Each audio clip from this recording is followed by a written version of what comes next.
27 November 2025 Deepika പത്രത്തിൽ പൊതുവിശേഷം കൊച്ചേട്ടന്റെ കത്ത് എന്ന ഭാഗത്തിലെ വെറും ഒരു കുപ്പിപ്പാൽ എന്ന കഥയാണ് ഞാൻ ഇന്നിവിടെ വായിക്കാൻ പോകുന്നത്. സ്നേഹമുള്ള DCL കുടുംബാംഗങ്ങളെ, ഗ്രാമത്തിലെ ഒട്ടേറെ പേർ സന്ദർശിക്കുന്ന ഒരു കടയായിരുന്നു അയാളുടേത്.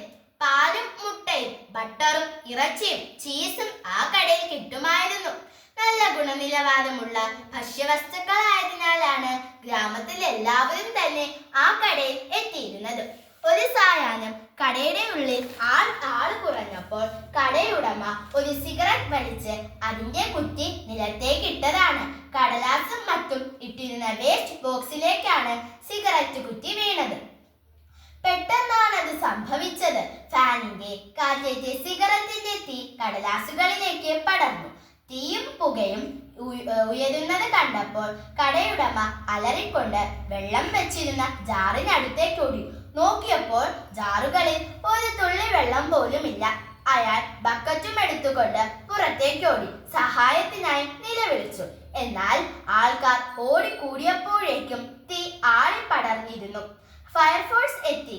തീ കെടുത്തുമ്പോൾ അയാളുടെ കടയിൽ ഒന്നും ബാക്കിയുണ്ടായിരുന്നില്ല.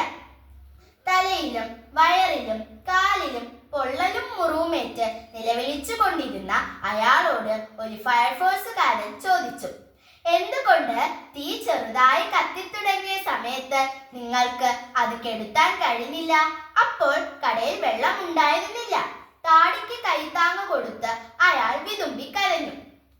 നിങ്ങൾ പാൽ വിൽക്കുന്ന ആളല്ലേ? കടയിൽ പാൽ ഉണ്ടായിരുന്നില്ലേ? വെറും ഒരു കുപ്പിപ്പാൽ കൊണ്ട് തുടക്കത്തിലെ ചെറിയ തീ ഈസിയായി കെടുത്താമായിരുന്നില്ലേ? അയാൾ വീണ്ടും നിലവിളിച്ചുകൊണ്ട് പറഞ്ഞു, ഞാൻ എന്തൊരു വിഡ്ഢിയാണ്. പാൽ വില കൊടുത്തു വാങ്ങുന്നത് കൊണ്ട് അത് ഒഴിച്ചു കളയരുത് എന്ന് ഞാൻ തീരുമാനിച്ചു. വെള്ളം കൊണ്ട് തീ കെടുത്താമെന്നു കരുതി ഒരു കുപ്പിപ്പാലിന് വിലയായ എന്റെ കടയും ജീവിതവും കൊടുക്കേണ്ടി വന്നല്ലോ. കൂട്ടുകാരെ, നമ്മളിൽ ചിലർ ഇങ്ങനെയാണ്. സൂചി കൊണ്ടെടുക്കേണ്ടത് തൂമ്പ കൊണ്ടെടുക്കും. ഉചിതമായ സമയത്ത് ഉചിതമായ തീരുമാനമെടുക്കില്ല. വെറുതെ വച്ചു താമസിപ്പിക്കും. നമ്മുടെ ജീവിതത്തിൽ സംഭവിക്കുന്ന എല്ലാ കാര്യങ്ങൾക്കും കാരണങ്ങളുണ്ട്. ചില സമയത്ത് ചില തെറ്റായ തീരുമാനങ്ങൾ എടുക്കുന്നവർ മറ്റുള്ളവരുടെ മുന്നിൽ വെറുതെ വിഡ്ഢികളാകും. ഏതു തീരുമാനം എടുക്കാനും നമുക്ക് സ്വാതന്ത്ര്യമുണ്ട്. എന്നാൽ എടുക്കുന്ന തീരുമാനങ്ങളുടെ അനന്തരഫലത്തിൽ നിന്ന് ഒഴിഞ്ഞു മാറാൻ നമുക്ക് സ്വാതന്ത്ര്യമില്ല. ഈ കട നമ്മുടെ ജീവിതമാണെന്ന് സങ്കല്പിക്കുക. സിഗരറ്റ് വലി നമ്മുടെ തെറ്റായ ശീലമാണ്, വീഴ്ചകളാണ്. തുടക്കത്തിൽ തീ വളരെ ചെറുതാണ്. ഒരു കുപ്പിപ്പാൽ ധാരാളം മതി തീ കെടുത്താൻ. ഈ ഒരു കുപ്പിപ്പാൽ നമ്മുടെ അഡീഷൻസും ഇഷ്ടങ്ങളുമാണ്. കടയിലെ എല്ലാ സാധനങ്ങൾക്കും വില കൊടുക്കാതെ നമ്മൾ ചിലപ്പോൾ ഇത്തരത്തിലുള്ള പാൽക്കുപ്പിക്ക് വേണ്ടി കട കത്താൻ കാരണമാകാറുണ്ട്. അത് ആനമണ്ടത്തരമാണ്. അപ്പോൾ അങ്ങനെ ചെയ്തില്ലായിരുന്നെങ്കിൽ, അയാളെ കാണാൻ പോയില്ലായിരുന്നെങ്കിൽ, അത് ഞാൻ തിന്നില്ലായിരുന്നെങ്കിൽ, ആ തീരുമാനം എടുത്തില്ലായിരുന്നെങ്കിൽ എന്നെല്ലാം ചിലപ്പോൾ നമ്മൾ ചിന്തിക്കും. സമയം കഴിഞ്ഞുള്ള വീണ്ടും വിചാരം കൊണ്ട് ഒരു കാര്യവുമില്ല.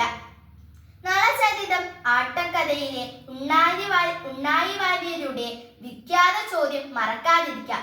പാദസം നിജയം വാർന്നൊഴിഞ്ഞളവു സേതു ബന്ധനോദ്യോഗതമെന്തടോ? വെള്ളം ഒഴുകപ്പോയിട്ട് അണ കെട്ടാൻ ശ്രമിക്കുന്നതെന്തിനാണ്? ചെയ്യേണ്ടപ്പോൾ ചെയ്യാതെ പിന്നീട് ദുഃഖിച്ചിട്ട് എന്തു കാര്യം?